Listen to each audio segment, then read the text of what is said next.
And Johnny, let's close out the podcast taking a look yet again, DC topic, but now we are looking into the Bat family side of things, and we are taking a look at Batgirl because rumor has it, as of yesterday, first off, happy Batman Day, a day late as we're recording this on Sunday. Right. Also, happy DC Universe Day because it launched on Batman Day, which was yesterday. So you can now get the DC Universe and watch you can watch the Batman the Animated Series in full HD for the first time ever. You can also watch all your Batman movies this weekend. Or as Kevin Smith said, if you're a true rebel, you watch Superman and read Superman comics on Bat Day because you're a true rebel. But not sponsored by DC Universe. We are looking at Batgirl today, Johnny, because there are rumors that the Batgirl show is in development for DC Universe. We're going to get Titans. There's a Doom Patrol, Swamp Thing,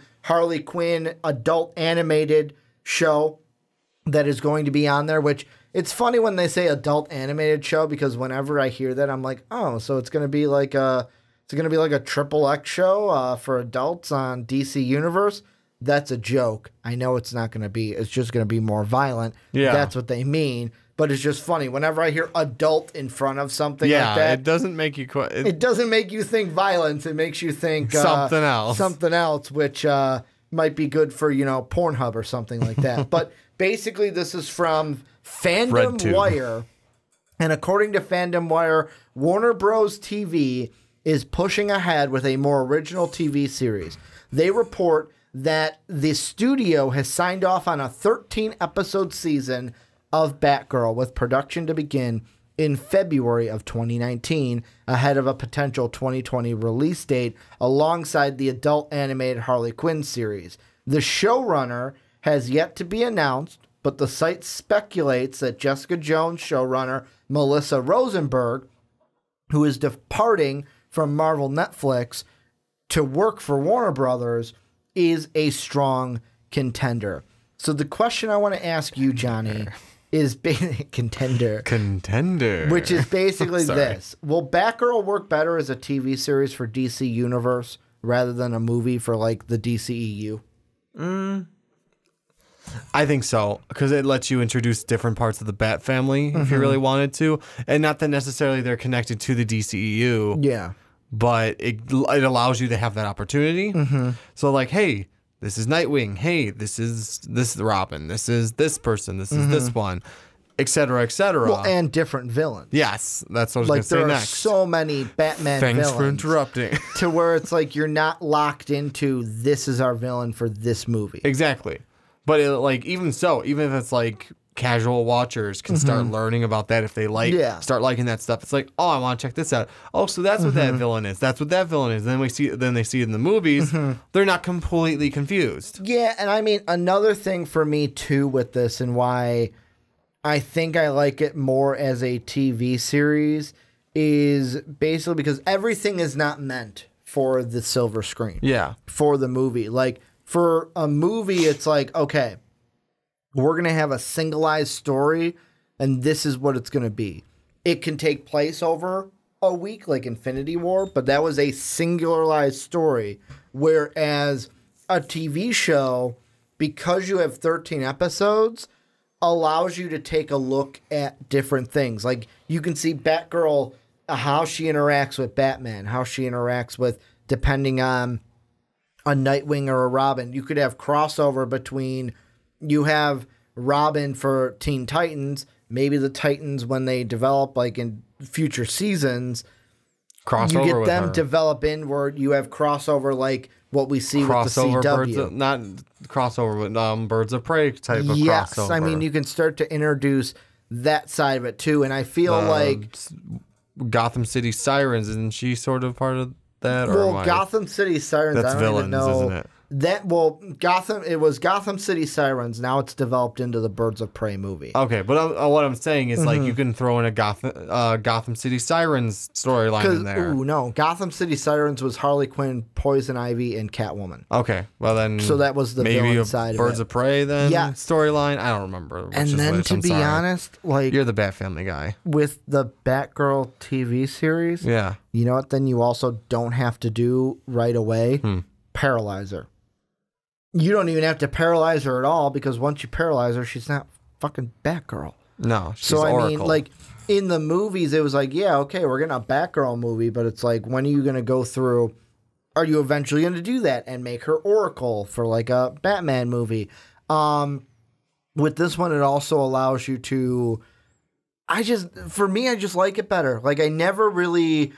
And I don't remember, this is probably going against with what I maybe said when we talked about Joss Whedon. Like, I was excited originally because, like, oh, Joss Whedon's going to take this over. Joss Whedon is going to do what he did for Marvel. And then basically, like, we found out later that he didn't have a script. He really got writer's block with it and didn't really know what to do. So maybe this is DC saying, hey, if someone like Joss Whedon couldn't do that, maybe this kind of source material is not good for a movie. It's better for the TV series. And the best thing that is going to happen for this TV series is basically having Melissa Rosenberg come over and be the showrunner, because she already knows what to do while working for Marvel Netflix. They have 2 seasons of Iron Fist. The 3rd season of Daredevil is going to come out. 2 seasons of Jessica Jones. 2 seasons of Luke Cage. That's a ton of material to work with and have under your belt to now bring that experience over to the DC Universe streaming service. Very true.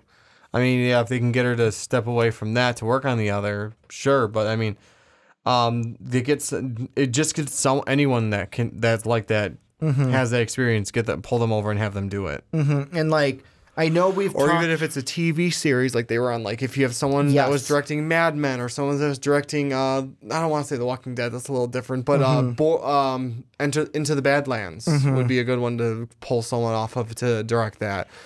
Just like anyone that's had experience like that, it doesn't have to be Netflix specifically. It could be any TV series. Pull them off and bring them onto that, and that would work well too. Well, and another thing that you could also kind of go into is basically, like I mentioned, so you can see different sides of her. Now being a TV show and 13 episodes of it, you can now devote the amount of screen time you might want to of her as Barbara Gordon interacting with her father, Jim Gordon. And like, yeah, you'd get that in a movie, but now you might be able to do it more service in a TV show. Yeah. Because she might be able to have more time now to interact with him as Barbara Gordon. And you get all these different aspects. How she juggles the whole being a... Because I don't know if they'll do the same thing for the TV series, but I don't know why they wouldn't. Originally for the movie, it was supposed to be she's a high school student kind of a thing. Like we had talked about, like Lindsay. Yeah. Like we originally had a topic like a year ago of Lindsay Lohan being Batgirl, which both me and you were like, no, don't do it. No. But there's that juggling a high school student, juggling being Batgirl and working with Batman, but then school life, dealing with my dad, who's the police chief, trying to make excuses of why you're always missing. Exactly. And like kind of showing all those different sides to the life of being Barbara Gordon. And I mean, for me, I'm looking at sci-fiwire.com, and they've got 5 stories ready for the big screen. And I'm thinking, can you adapt this in a way to kind of the TV? The first one they have is Batgirl Year One, which is kind of like the origin story per se, to Batgirl, where it says here, this 2003 miniseries gave us the story of Barbara Gordon, who becomes a hero thanks to spite and circumstance. When she gets passed over by both the GCPD and the FBI, Barbara Gordon decides to attend a masquerade ball as a female Batman, just to stick it to her father. But this is Gotham, which means nothing goes as planned, and a chance encounter with Killer Moth shows her that she doesn't really need to save lives. If the masquerade ball angle is too hokey for you, you can also combine Batman or Batgirl Year One with the Batgirl crossover in Zero Year. In that one, her and her brother are in the GCPD when it is attacked. So it's like you can also show that side too, whether it's because if you're doing an origin, maybe you do the whole high school thing where she's trying to kind of juggle both of them, but maybe she's studying to be a cop. Maybe like it's all right, she's not in high school now, she's in college and she's a crim justice major or a CJ major, and she's going to wants to do that. That's what gets her into the Batgirl thing, and then just kind of develops into the Batgirl thing. I'll ask you, would you rather see an origin story for this TV series or just hit the ground running, your Batgirl? Origin story. Just because I don't know how many people actually know the origin story without being a huge Batman fan. So I mean, I didn't really know it that well. So or if you do like a Titans thing where it's like, hey, we know like for that Robin, we know Robin is Robin, but hey, we're picking up where he's no longer working for Batman. Fuck Batman. Yeah, no, that's fine. But you're still kind of telling that origin for the Titans, which, by the way, we did get a first look at all the Titans standing next to each other. And I will say this. Raven looks great. Beast Boy looks great. Robin looks awesome. Starfire looks still like a prostitute. Like, that's just how it is. But I'm going to wait until I see it before I give my judgment. But I'll show you the picture after we record. She still looks like a prostitute. And it's like, oh, my God, please do her justice. That's just costuming right there. Up. That's exactly it. It's all costuming, but that was another thing where I'm like, really? That's what we're going to go with? Anything that you think that they could do with villains, do you go with one or multiple villains? I'll ask for a TV series of Batgirl. I would say one main protagonist that she kind of always... or the one that it leads up to that she's really going to go like back and forth with throughout the series. Yeah. Sort of like Flash's, and I know this is not the best example. Like I think it took 2 seasons to actually get two and through this. Flash v Reverse Flash. Give her something that she's her villain, but obviously she has to deal with other villains. That's what I would do. Give her one main one and a bunch of here and there. Here's one. Not a bunch, but a few here and there's. Here's an idea I got for you. Okay. What if it's Catwoman? There you go. I mean, not to do the whole woman-on-woman thing, but the story that I'm looking from here, this is from Batman. Batman Confidential is the name of the comic series, and it was called Girls' Night Out. So in this story, it's about the first meeting between Batgirl and Catwoman when the latter steals a notebook from Commissioner Gordon. Catwoman and Batgirl spend their time running through the streets of Gotham, wrestling over the notebook and fending off a mysterious third party, eventually developing a grudging respect for one another. The basic conceit is great, and this is yet again for movies. The DCEU could use a little levity. I use this. This could be in it. Make this a part of the story. Yeah. Maybe she goes after Catwoman, and then you can have that relationship develop of like, because Catwoman to Batman, of course, it's because there's a romance there. It's always been like, yes, I know Selena Kyle's a bad guy or a bad girl, but there's always that sense of like, kind of like when someone does you wrong, but you really care for them, where it's like, yeah, I know they're doing bad, but I kind of want to give them the benefit of the doubt, kind of a thing. And maybe you can get that relationship kind of going between Batgirl and Catwoman without the romantic aspect. Yeah. Maybe it's more of like a Batgirl because she doesn't have that romantic aspect. Maybe she's like, I don't know why Bruce lets you get away with so much. Yeah, and exactly. You develop that relationship that would be while cool they're not fighting. That'd be a cool one to develop because it's like she'll be like, I don't understand why Bruce lets you get away with everything. Exactly. Or as much as you do. And you get that like female.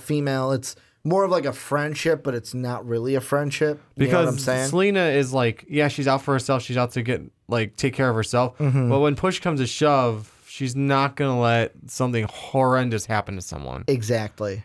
And like, she's not going to kill someone necessarily.